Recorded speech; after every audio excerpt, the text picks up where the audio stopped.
sino también hablamos de denuncias del 2018, del 2022, entonces creo que estamos en una situación donde se debieron de tomar medidas frente a un sujeto que representa probablemente una situación, un posible riesgo también para Ajá. otras mujeres, ¿no? ¿Cuáles son las medidas de justicia que se fueron Y tomando en el camino? en el cuerpo. En ese momento tenía 21 años y ya registraba este comportamiento, ¿no? Yandés.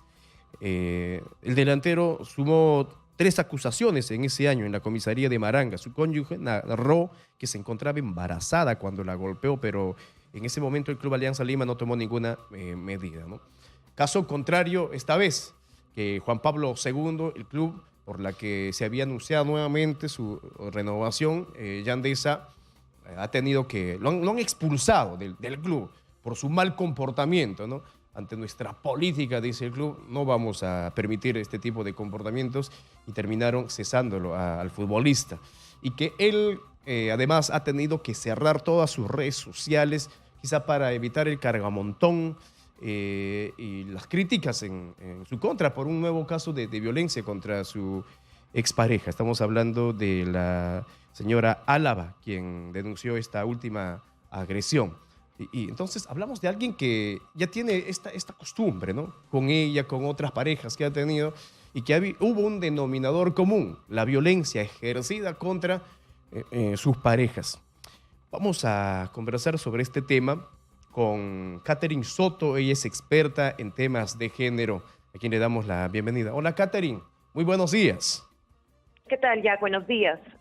Sí, bastante lamentable tener que tocar esta problemática una y otra vez, y es más ahora a inicios del 2025, sobre todo frente a un caso que creo que es más que indignante, ¿no? Creo que enoja muchísimo a la población. En este caso estamos hablando de un hecho reiterado, estamos hablando de una situación en la que lamentablemente representa cerca del 30% de total de los casos. ¿Y a qué me refiero? Y es que esta realidad de lo que ha sucedido, este posible delito de tentativa de feminicidio, que es de lo que se le acusa, ¿no? Ajá. Según esta investigación preliminar que acaba de abrir la Fiscalía, estamos hablando de un hecho que representa en nuestro país lamentablemente de más de 35.000 casos que ha registrado los centros de emergencia mujer durante enero a noviembre, de casos reincidentes, de casos que reingresan nuevamente, ¿no? Y me refiero a esto porque cuando hablamos del caso de este sujeto, no estamos hablando de situaciones cotidianas, estamos hablando de situaciones que se han repetido en reiteradas oportunidades, ¿no? No solamente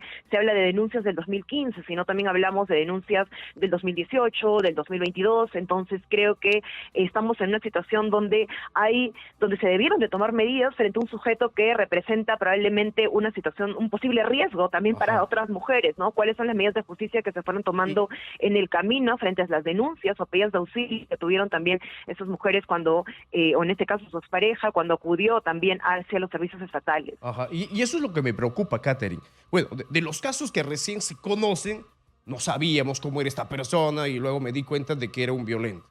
Pero de los reincidentes me preocupa. Eh, ¿Qué está fallando para que personas como Yandesa una y otra vez sigan violentando con sus parejas, con una y otra pareja? ¿Qué está fallando? Claro, o sea, es bastante, creo que preocupante, y nos llama hacia una reflexión el poder decir por qué estamos hablando de que de cada 10 casos a nivel nacional, ¿no?, que reciben los centros de emergencia mujer, porque hablamos que las comisarías y las otras instituciones también reciben, de que cada 10 casos, 3 de ellos sean reincidentes. Entonces, a tu pregunta de qué es lo que está fallando, ¿no?, o qué es lo que lamentablemente está incurriendo, y creo que ahí hablaríamos de distintas aristas, ¿no? Antes de hablar de estos hechos, antes de hablar del hecho repetitivo nuevamente, es importante hablar de las medidas de prevención. Y yo sé que estas medidas primarias de prevención se mencionan tanto y finalmente en concreto no se terminan probablemente aterrizando con medidas integrales. ¿Y a qué me refiero con medidas integrales? Es no solamente abordar en este caso, que es importante, sumamente clave, que se aborde todo un sistema integral y de apoyo y de red precisamente hacia la víctima para poder reparar, para poder generar el camino a justicia, pero también es importante que se aborde hacia otros integrantes de esta red, ¿no? En este caso hablamos del grupo familiar, hablamos de cuáles las sanciones ejemplares que se hayan dado hacia este sujeto, ¿no? Que por lo menos está acostumbrado a agredir mujeres. Entonces, ¿cuáles son los caminos también respecto a que el sistema de justicia ha dado también en esas anteriores denuncias? Entonces, creo que hay varias debilidades. No solamente estamos hablando de las medidas preventivas por parte del Ejecutivo, que se tiene que dar a partir de los programas nacionales, y no solamente estamos hablando del Ministerio de la Mujer, ¿no? Quienes se encargan en la medida de atender directamente, sino que estamos hablando de otros sectores también, como por ejemplo el Ministerio de Educación, ¿no? Salud, entre otros, quienes tienen que también hablar de este abordaje de sensibilización. Pero creo que algo sumamente importante que nos debería traer también ahora a inicios de ese 2025 es hablar también sobre los presupuestos, ¿no? Algo clave, por ejemplo, para abordar. No podemos abordar no violencias, no podemos abordar la población, no podemos hablar de cómo se está dando abasto si no estamos hablando también de cuál es el presupuesto que se está invirtiendo, ¿no? Ajá. Y digo presupuestos porque lamentablemente si es que no estamos hablando de situaciones de casos que ya de por sí deberían de ser dolorosos, ¿no? Cuando se aborda un solo hecho en específico nada más, creo que un solo caso de hablar de una tentativa de feminicidio o un feminicidio ya de por sí deberíamos llamarnos a conmoción nacional y sobre todo debería de prender las alarmas por parte del Ejecutivo. Entonces, claro, eso, ¿no? Claro. Las alarmas, que no se debe de apagar nunca esa alarma. Por ejemplo, en Huancayo un hombre golpeó y roció con gasolina a una mujer dentro de su casa, su expareja. Y ella tenía garantías que le habían dado. Pero ¿cuál es la garantía, Katherine? Un papel. Un simple papel, y con un papel que dice esta persona no puede acercarse a tantos metros de la otra, de la víctima. Pero con eso basta como para que pueda garantizarse la vida de alguien que intenta acabar con la vida de su pareja o expareja, ¿no? Porque aquí también hubo una tentativa, porque no por gusto llevó gasolina y le echa el cuerpo. Claro, totalmente. Estamos hablando lamentablemente en nuestro país, y creo que eso nos da, ahora tendríamos que revisar los registros de cuáles son los resultados que tuvimos en el 2024, pero por lo menos en años anteriores lo que hemos visto es que respecto a medidas de protección, que son estas medidas que se otorgan cuando se realizan denuncias en el marco de Ley 3036-4 de violencia contra las mujeres o integrantes del grupo familiar, lo que hemos visto es que estamos sobrepasados de que hay más medidas de protección, más, ¿no? Estos documentos de medidas de protección que en realidad efectivos policiales, ¿no? Y frente a esta crisis de inseguridad ciudadana también que no termina de siendo vista desde un panorama completo, desde también las situaciones de violencias que viven las mujeres, entonces lamentablemente lo que estamos haciendo es acumularnos documentos para ver cómo se rescatan aquellas mujeres que vienen a pedir auxilio y que están frente a situaciones de riesgo bastante alarmantes, así como documentos dentro del sistema judicial también, y no de medidas de prevención para abordar este tipo de problemáticas, ¿no?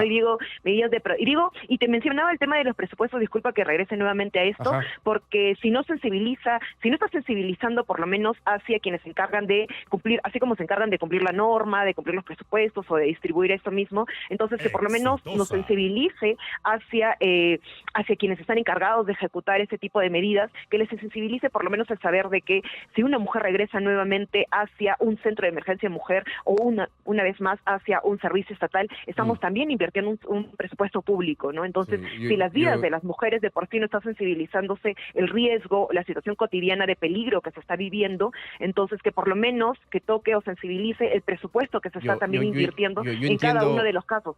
Somos de 35,000 casos ya, ¿no? Claro.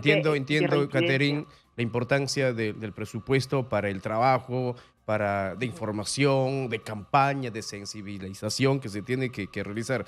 Pero, ¿qué pasa si las autoridades, por más dinero que hay, no hacen buen su trabajo, no tienen un criterio, ¿no?, para trabajar? Por ejemplo, lo último, que se deroga la detención preliminar en casos de que no exista flagrancia. Ya acabó el tiempo de flagrancia en el caso de esta golpiza que le da Yandesa a su entonces pareja.